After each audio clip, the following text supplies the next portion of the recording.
Hi friends, welcome back to the channel. ಹೇಗಿದ್ದೀರಾ ಎಲ್ಲರೂ? ಇವತ್ತು ಒಂದು ಡಿಫ್ರೆಂಟ್ ಆಗಿರೋ, ಯುನೀಕ್ ಆಗಿರೋ, ಅಪರೂಪಕ್ಕೆ ಸಿಗುವ ಗುಜ್ಜೆ ಸುಕ್ಕ ರೆಸಿಪಿ ನಾನು ನಿಮ್ಮ ಜೊತೆ ಶೇರ್ ಮಾಡೋಣ ಅಂತ ಇದ್ದೀನಿ. ಈಗ ಒಂದು ನಾವು ಸಣ್ಣ ಗುಜ್ಜೆಯನ್ನು ತಂದಿದ್ದೇವೆ ಸುಕ್ಕ ಮಾಡಲಿಕ್ಕೆ. ನನ್ನ ಫ್ರೆಂಡ್ ಕೊಟ್ಟದಾಯ್ತಾ? ಆಯ್ತು. ಇದು ಈಗ ಚೆನ್ನಾಗಿ ಕಟ್ ಮಾಡಿ ನೀರಲ್ಲಿ ಹಾಕಿ ಮತ್ತೆ ಒಂದು ಸುಕ್ಕ ಮಾಡುವ ಇದರದ್ದು. ಓಕೆ.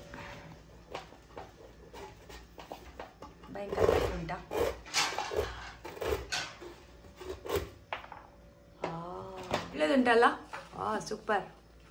ತೆಗಿಬೇಕಲ್ಲ, ಇದರ ಮಯಾನವನ್ನೀಗ ಹೀಗೆ ಮಾಡಿ ತೆಗಿಬೇಕು. Okay okay. ಇದರಲ್ಲಿ ತುಂಬ ಇದೆ ಮತ್ತು ಕಾಯಲ್ಲ.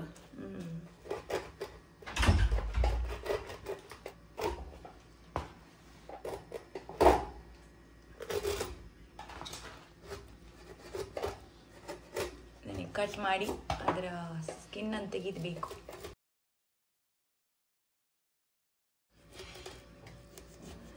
ಮತ್ತೆ ಇದನಿಗೆ ನೋಡಿ ಪೂರ ಪೀಸ್ ಮಾಡಲಿಕ್ಕೆ.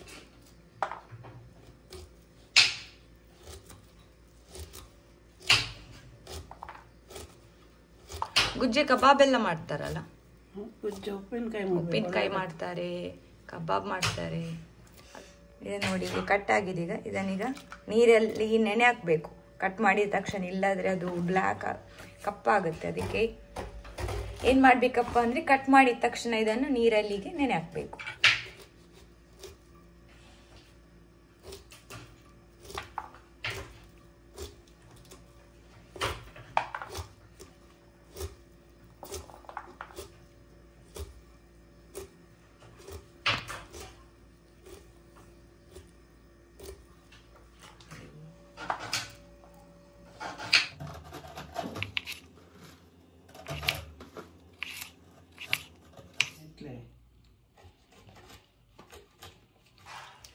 ಇದನ್ನು ತೊಳೆದು ಇದಕ್ಕೆ ಹಾಕೋದು. ಈಗ ಎಷ್ಟು ಸಲ ತೊಳಿಬೇಕಿದೆ? ಆಯ್ತು, ಸಾಕು.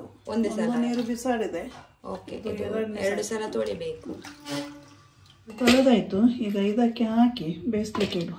ಇದೀಗ 2 ನೀರಲ್ಲಿ ತೊಳೆದಾಗಿದೆ. ಇದಕ್ಕೀಗ ಉಪ್ಪು, ಅರಶಿನ ಮತ್ತು ಸ್ವಲ್ಪ ಹುಣಸೆ ಹುಳಿ ನೀರು ಹಾಕಿ ಇದನ್ನು ಬೇಯಿಸಬೇಕು. ಸ್ವಲ್ಪ ಅರಶಿನ ಹುಡಿ, ರುಚಿಗೆ ತಕ್ಕಷ್ಟು ಉಪ್ಪು, ಸ್ವಲ್ಪ ಹಿಂಗ್ ಪೌಡರ್, ಇದಕ್ಕೆ ಹುಣಸೆ ಹುಳಿ ನೀರು ಹಾಕುವ.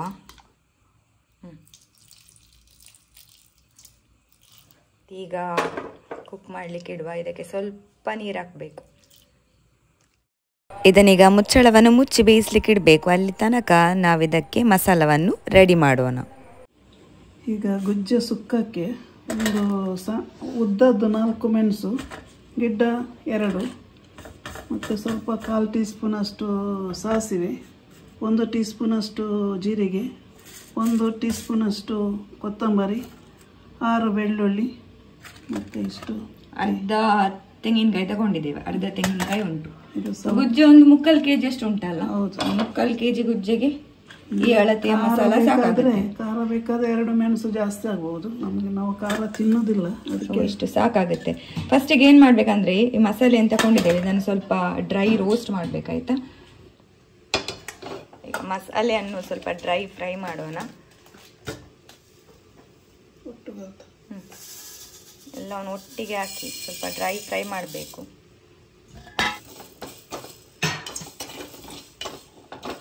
ಸ್ವಲ್ಪ ಇದರದ್ದು ಕಲರ್ ಚೇಂಜ್ ಆದರೆ ಸಾಕು, ಜಾಸ್ತಿ ಉರಿಬಾರ್ದು ಇದನ್ನು.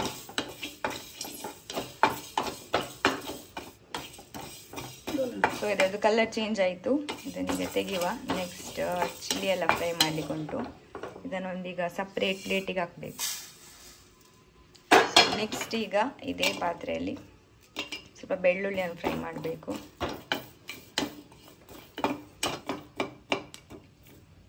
ಬೆಳ್ಳುಳ್ಳಿ ಸ್ವಲ್ಪ ಫ್ರೈ ಆದರೆ ಸ್ವಲ್ಪ ಕಲರ್ ಚೇಂಜ್ ಆಗ್ತದೆ. ಸೊ ಈಗ ಬೆಳ್ಳುಳ್ಳಿ ರೆಡಿ ಆಗಿದೆ ಫ್ರೈ ಮಾಡಿ. ಇದನ್ನು ಕೂಡ ಅದೇ ಪಾತ್ರೆಗೆ ನಾವು ಹಾಕ್ಕೊಳ್ಳೋಣ. ನೆಕ್ಸ್ಟ್ ಈಗ ರೆಡ್ ಚಿಲ್ಲಿಯನ್ನು ಫ್ರೈ ಮಾಡಬೇಕು. ಲೋ ಫ್ಲೇಮಲ್ಲಿ ಇದನ್ನು ಫ್ರೈ ಮಾಡಬೇಕಾಯ್ತಾ, ಹೈ ಫ್ಲೇಮ್ ಇಡಬಾರ್ದು.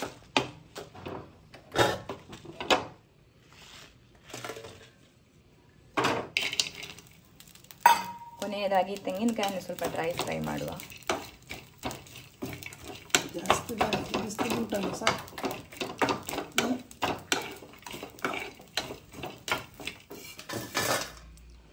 ಈಗ ಮಸಾಲೆ ಹುರಿದಾಯ್ತು. ಈಗ ಇದನ್ನು ಗ್ರೈಂಡ್ ಮಾಡುವ.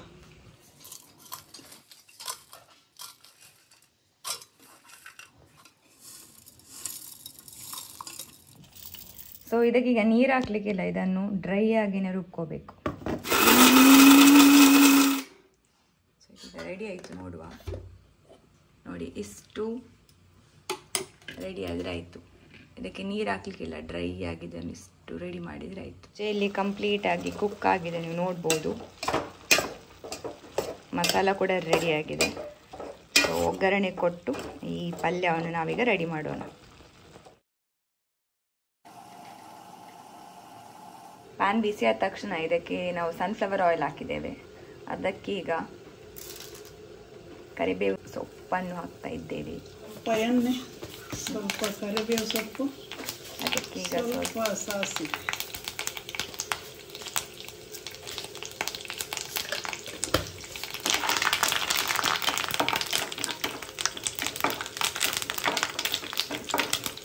ಈಗ ಸಾಸಿವೆ ಮತ್ತು ಕರಿಬೇವು ಸೊಪ್ಪು ಈಗ ಫ್ರೈ ಆಗಿದೆ. ಇದಕ್ಕೀಗ ನಾವು ರೆಡಿ ಮಾಡಿ ಇರ್ತಕ್ಕಂಥ ಮಸಾಲವನ್ನು ಹಾಕೋಬೇಕು.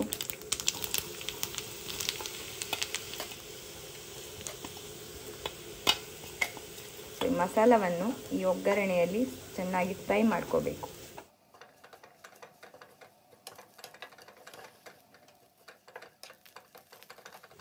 ಇದಕ್ಕೀಗ ಈ ಮಸಾಲೆಗೆ ತಕ್ಕಷ್ಟು ಸ್ವಲ್ಪ ಉಪ್ಪನ್ನೀಗ ಹಾಕ್ಕೊಳ್ಬೇಕು ಇದಕ್ಕೆ. ಸೊ ಮಸಾಲೆದು ಹಸಿ ವಾಸನೆ ಹೋಗಿದೆ, ಈಗ ರೆಡಿ ಆಗಿದೆ. ಇದಕ್ಕೀಗ ನಾವು ಆಲ್ರೆಡಿ ಬೇಯಿಸಿ ಇಟ್ಟಕ್ಕಂಥ ಗುಜ್ಜಿಯನ್ನು ಇದಕ್ಕೆ ನಾವೀಗ ಹಾಕ್ಕೊಳ್ತಿದ್ದೇವೆ.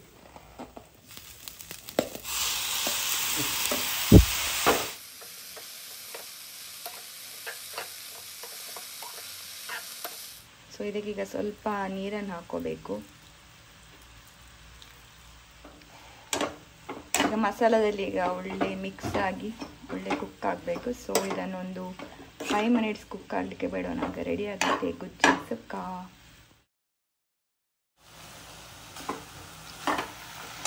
ಸೊ ಗುಜ್ಜಿ ಸುಕ್ಕ ರೆಡಿ ಆಗಿದೆ. ಈಗ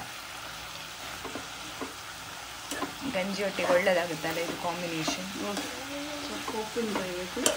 ಉಪ್ಪಿನಕಾಯಿ ಮೊನ್ನೆ ಮಾಡಿದ್ದುಂಟಲ್ಲ, ಉಪ್ಪಿನಕಾಯಿ ಜೊತೆ ಗುಜ್ಜಿ ಸುಕ್ಕ ಇವತ್ತು ನಮಗೆ ಊಟಕ್ಕೆ. ಇವತ್ತಿನ ಈ ವಿಡಿಯೋ ನಿಮಗೆಲ್ಲರಿಗೆ ಇಷ್ಟ ಆಗಿದೆ ಅಂತ ಅಂದ್ಕೊಳ್ತೀನಿ. ಇಷ್ಟ ಆದರೆ ಲೈಕ್, ಶೇರ್ ಆ್ಯಂಡ್ ಸಬ್ಸ್ಕ್ರೈಬ್. ಮತ್ತೆ ಸಿಗೋಣ. ಬಾಯ್ ಬಾಯ್.